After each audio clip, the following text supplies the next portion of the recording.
أعوذ بالله من الشيطان الرجيم بسم الله الرحمن الرحيم الحمد لله رب العالمين بارئ الخلائق أجمعين باعث الأنبياء والمرسلين والصلاة والسلام على أشرف الأنبياء والمرسلين حبيب إله العالمين أبي القاسم المصطفى محمد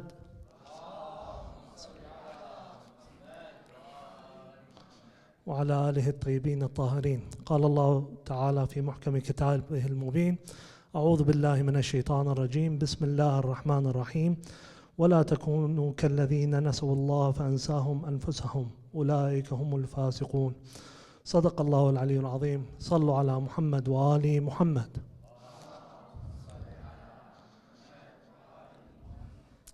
It is often true that we do crazy things in our life. Sometimes we jump off of buildings. Sometimes we parachute from an airplane. Sometimes we're in one place and then we're in the next. And then we wake up and we realize that was all a dream.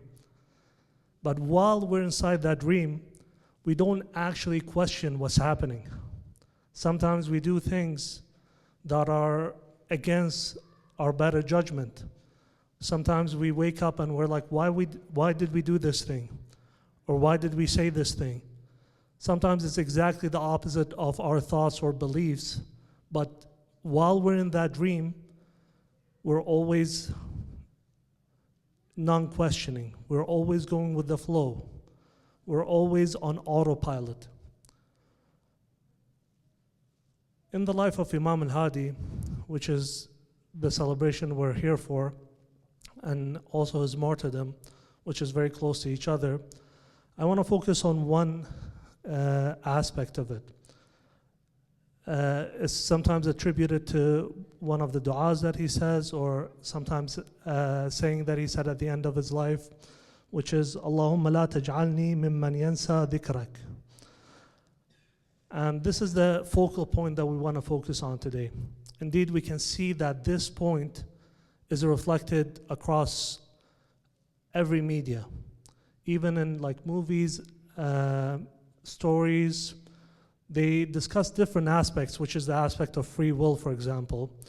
But there's also the aspect of going with the flow, taking the easy way out.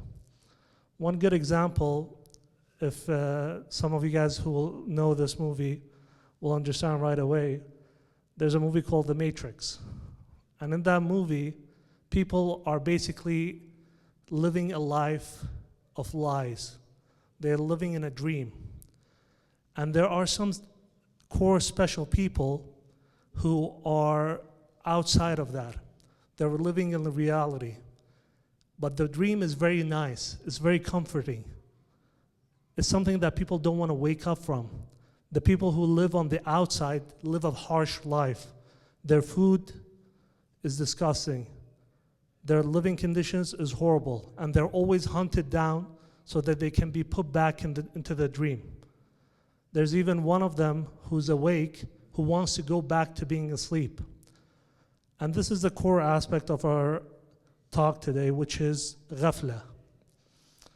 Ghaflah is a poison that has spread around all around the world. It's not only related to Islam, it's not only in our time, but it has even started from the time of Imam Al-Hadi.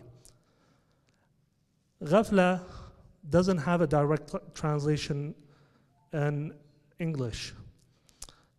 But the opposite of Ghaflah is Taqwā. And when we see what Taqwā means, usually we explain it in simple terms as fear in Allah and hope in Allah. Another phrase of explaining it is God consciousness. Taqwā comes from a word that means to guard against or protect. And what it means is that in every aspect of your life, you're supposed to guard against something. Now, what is that thing? That is this dunya and everything that comes along with it. And Ghaflah is something that affects everybody. It affects people to a spiritual level. It's not only the lack of knowledge. A lot of times there are a lot of people, mu'mineen, even muwalin of Shia who are in this ghaflah. They're in this spiritual sleep. They're moving in this life without being fully aware of everything that goes around it. So when we talk about ghaflah, we have to see what levels are in ghaflah. So there's the first level, which is heedlessness. لَهُمْ قُلُوبٌ لَا يَفْقَهُونَ بِهَا. These are the people who are living in this life. They don't have any care for this world. They're just like busy with everything in this life. We're not even talking about rich people. Sometimes like ghaflah gets brought in the topic of like, oh, rich people, they have so much money, they're just indulging in life. But it applies the same thing across all societal levels. There could be a poor person who's in ghaflah, and there could be a rich person who's a muttaqi. So the first level is people who don't even have a concept of Allah. They don't even have a concept of what they're doing. They don't even have a concept of good and bad. And this could also apply to people who are religious and non-religious. So it's not only about atheists, it could also apply to people who are religious, Muslim, even Shia, and you see them going through this life as if they don't have any perspective of the hereafter. The second level is the average believer. I would say this is where most people are. These people are always in a process of entering ghaflah, leaving ghaflah, entering ghaflah, leaving ghaflah. And how this happens is Allah subhanahu wa ta'ala gives reminders to people. So He gives you a reminder. Maybe you heard about a tragedy that happened. Maybe a tragedy happened in your own life. Maybe you lost someone close to you. Maybe you heard somebody died, somebody you knew. And you're like, oh, this guy, I met him last week. He's dead now? And the process of like taqwa and remembering Allah starts. You're like, I have to start praying more. I have to do more things. But then as that fades away, they go back to sleep. They go back slowly to sleep. And then something else happens. They wake up for a bit, and then they go back to sleep. And when I say average believer, these are people who a lot of times pray, fast. They do the required things, the minimum necessary required things. They do all the wajibat they have upon them, but they live in this life as though they're in a haze, in a dream. When they pray like as quickly as possible. It's like almost like something that's forced upon them. It's not something that they're doing because they want to do it. And this level is sadly something that affects, I would say, the most people in our community, in our world. They're always in this process where they might wake up, like there's Laylatul Qadr, they pray all night, there's Ramadan, they do fasting, they read Quran, and then after that, they slowly go back to life, to how it was. Eat, sleep, work, study, and rinse and repeat. Then there's the third level. This is the serious believers. These are people, and you see them, ulama, even regular people, like in their actions, in their day-to-day actions, they are always conscious of Allah subhanahu wa ta'ala. There's a short story about Prophet Musa. I'll just bring a short version of it, where he asked Allah subhanahu wa ta'ala to show him one of the most believer in his time. So he shows him a man, he's in a field, and then this man tells him there's somebody who's better than me. He goes to another place, is in a cave, and this person is like always worshiping Allah subhanahu wa ta'ala, and this person says there's still another person better than me. And he goes and he sees there's a blacksmith, and he watches this guy. He's like working the whole day, and then when the prayer time comes, he stops and prays and everything, but then he gets back to work. So he's like, what is your deal? I'm looking for the person who's like the most pious, the most believer. He's like, yeah, I believe in Allah, but if I spend all my time in prayers, then I'm gonna make the shop owner lose money. So I can't do that, so I have to work for him.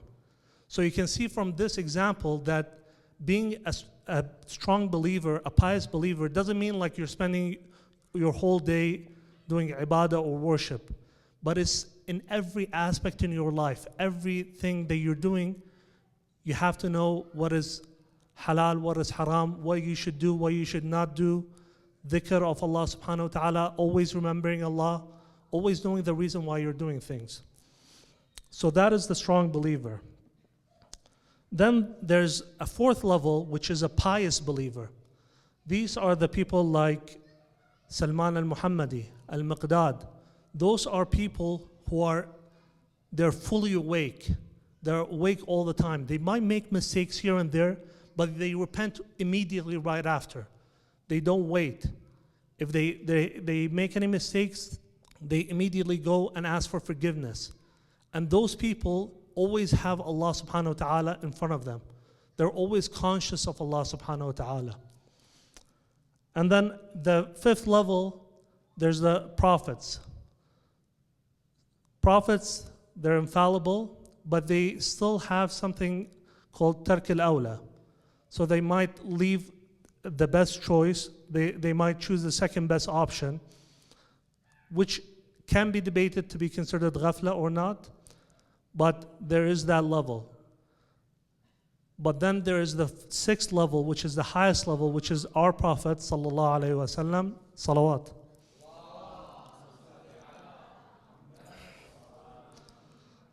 And the Imams, where Imam Ali alayhi salam said, لو انكشف لي الغطاء ما ازددت يقينا.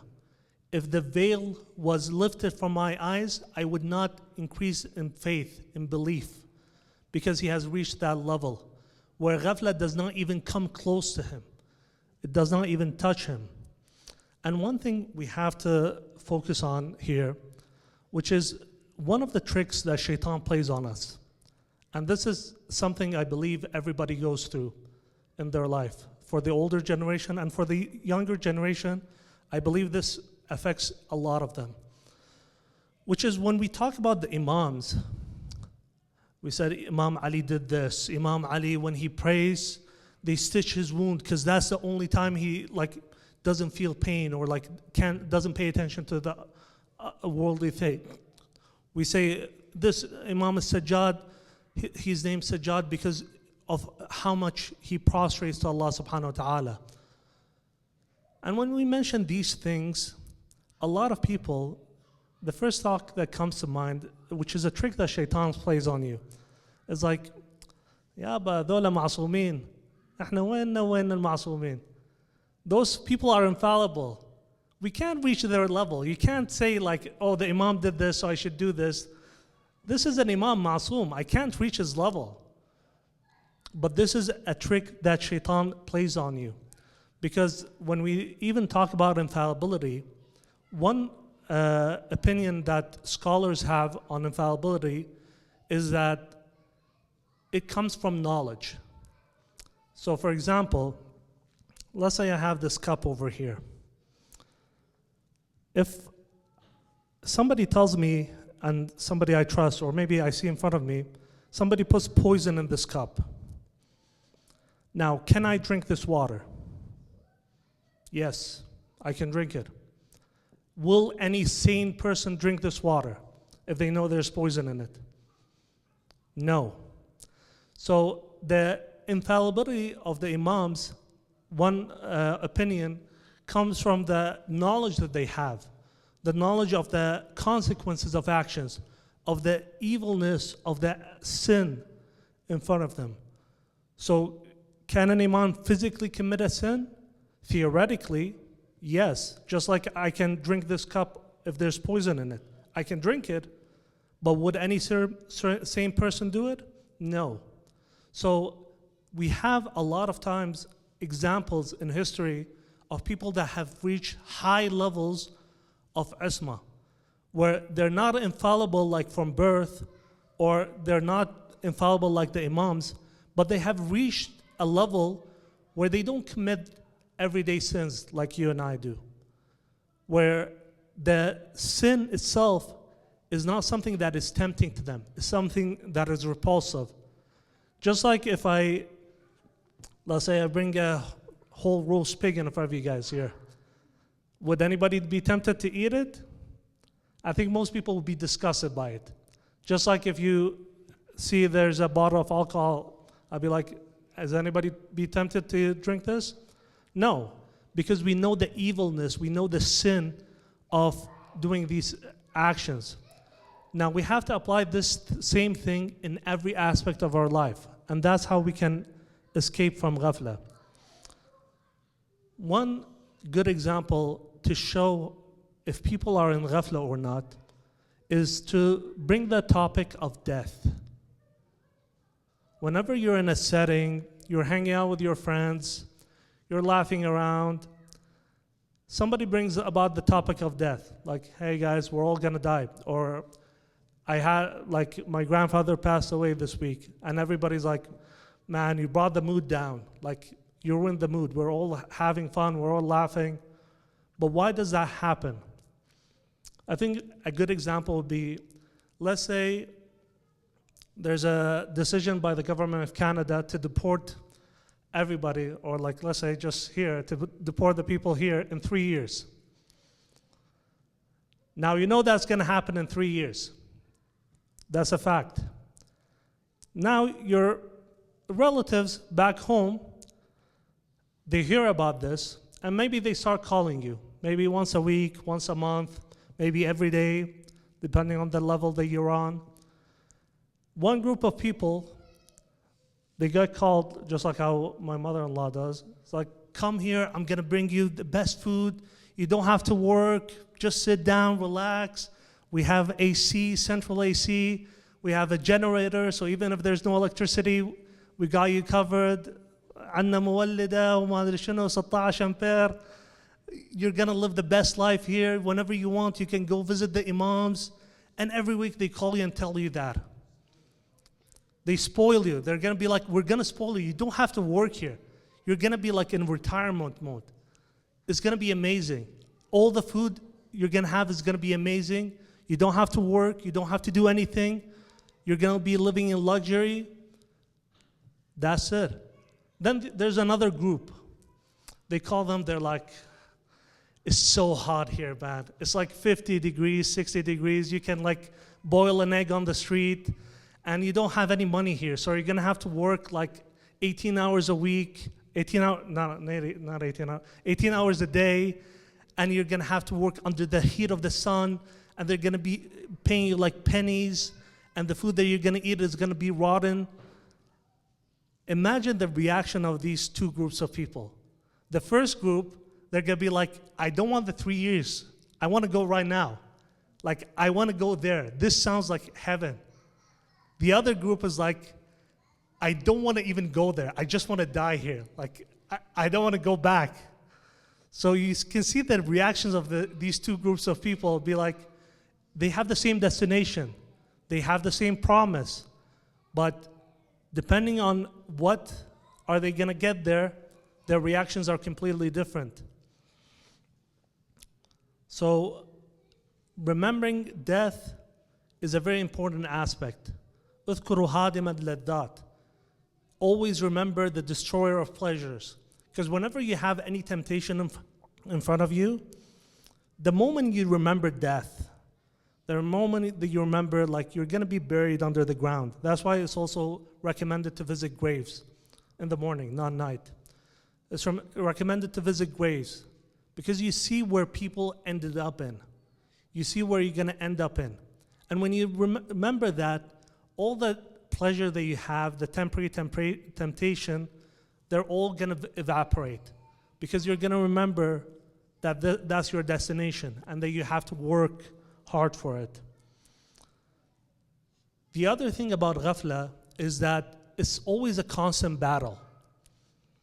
I'm sure like some of the older guys here, they had like some nights they couldn't sleep that well, right? Sometimes maybe you had to work extra, maybe you couldn't sleep.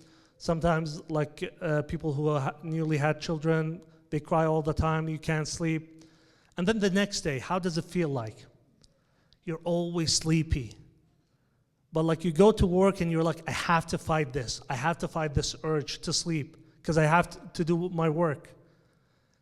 And then especially on the car in the way back home, you're so sleepy. And you're like, you just wish for a red light so you can just close your eyes for a little bit. But you know the minute that you go to sleep, you might get into an accident. You might get into danger. So you have to fight it. Maybe you pinch yourself.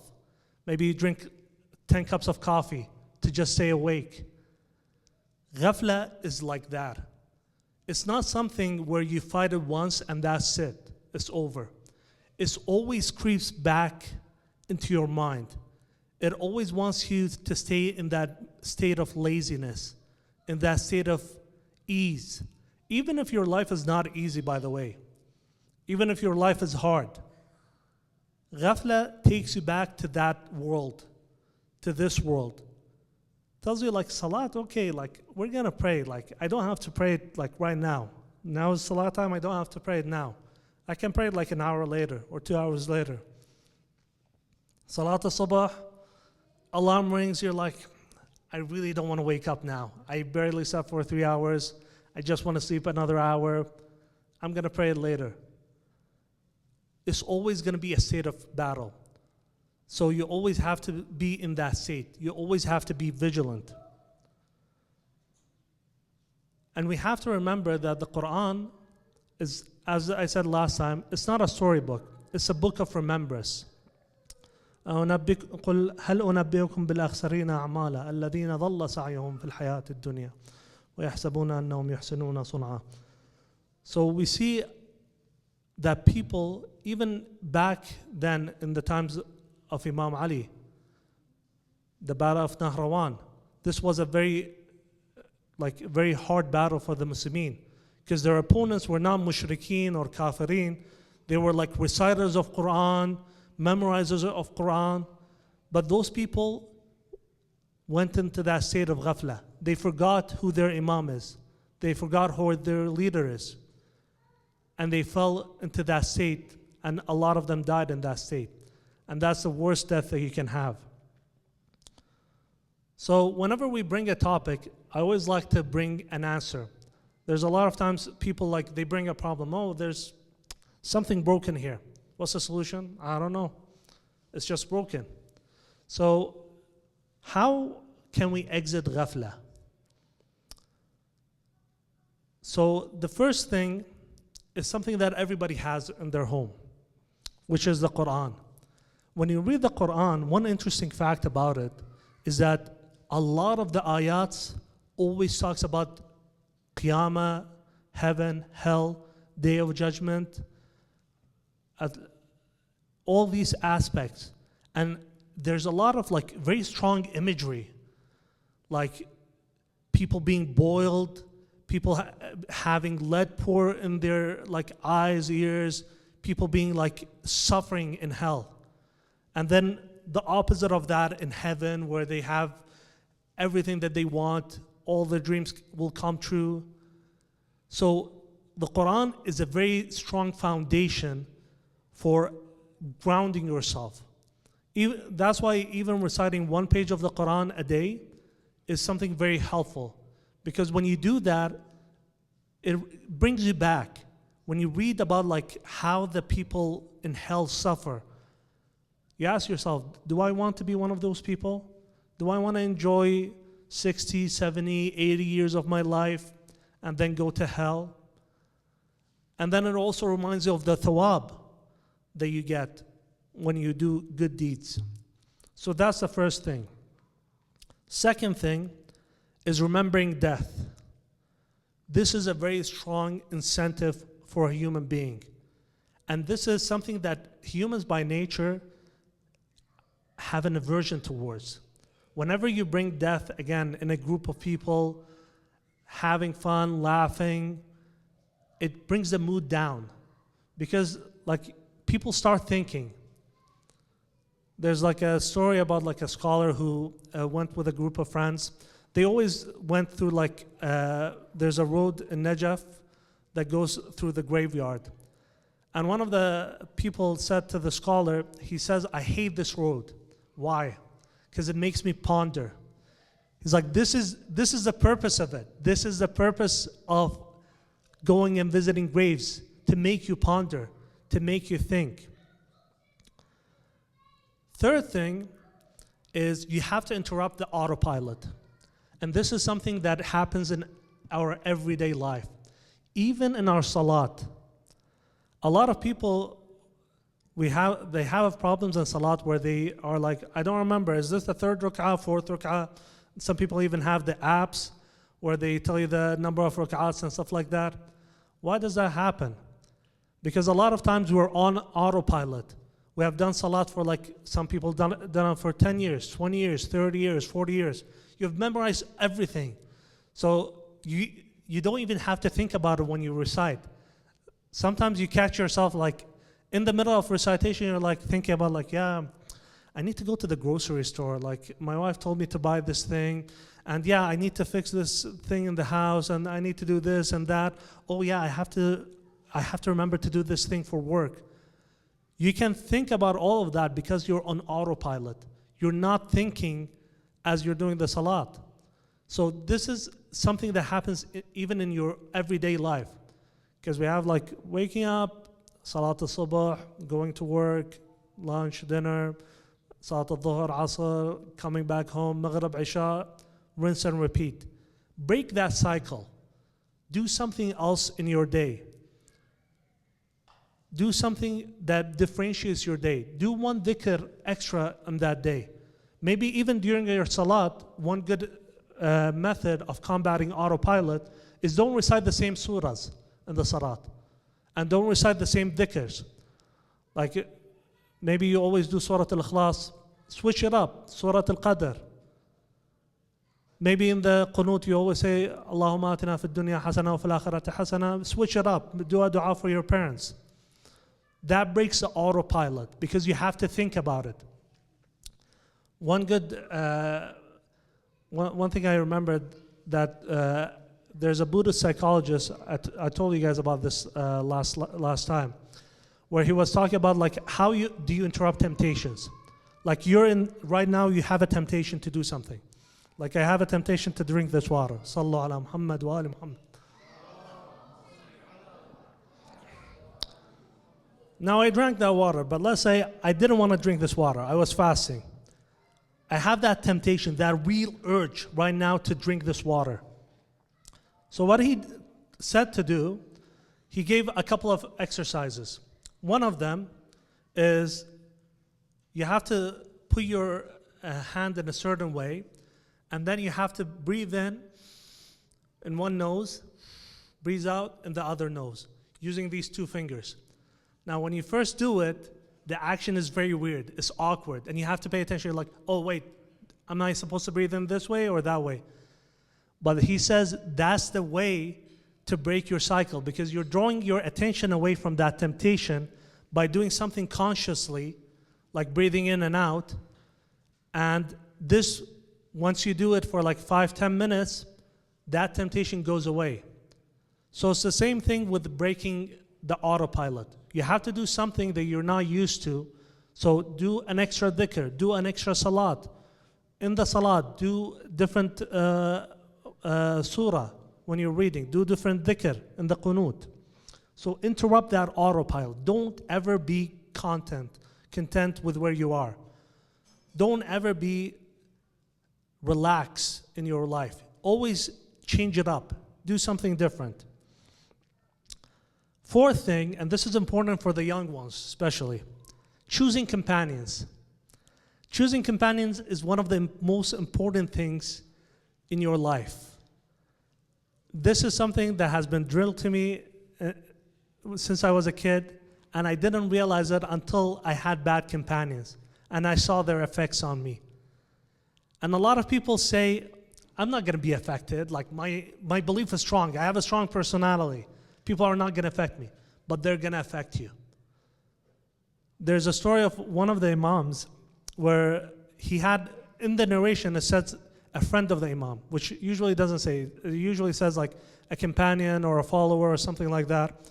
So this friend invited him to his house, and he called for his servant. And when the servant didn't come, he cursed him. He said a bad word to him. The Imam hit his forehead and then left. This man went after the Imam. He's like, why did you leave? What did I do? He's like, I can't be friends with you anymore because of what you said. He's like, maybe this person is not a Muslim. Maybe their parents are not Muslims. Like, maybe the things I said isn't a bad thing. It's like, it doesn't matter. The man apologized to him. The Imam said, I accept your apology, but we're not friends anymore. And the Imam has not been seen walking with that man till the day he died. This story shows us that a lot of times we cover for our friends. Like, our friends does something bad or says something, or there is a problem with their actions. We like cover for them. We're like, oh, this is my buddy, you know, this is my pal. Like, I'm gonna cover for them. But the Imam shows us that these people, you should stay away from them. Bad companions are things that can take you into the hellfire. There's a lot of hadith and even ayats where there are two companions, and one of them in heaven, one of them in hell, and the one in heaven tells the one in hell, you almost dragged me into hell with you. So companions is a very important aspect. And fifth one, you have to accept that this fight is something that never ends. That there's not a moment of hesitation or relaxation that can happen in this fight. That the moment you give up a little bit, they're going to take you an inch from you. Just for the soccer players, imagine we have like a fantastic soccer team. They score 10 goals. And then in the last 10, 15 minutes, they're like, okay, let's give up. We're already ahead by 10 points. Can the other team make a comeback? Yeah, they can score 20 points, 30 points in that 15 minutes. If the other team is like, yeah, we're not going to play anymore. The moment you start letting go, the moment you start giving up, the moment you start taking it easy, the moment you start going to autopilot is the moment that this dunya and Shayṭān wins over you. Sallallahu ala Muhammad wa ali Muhammad.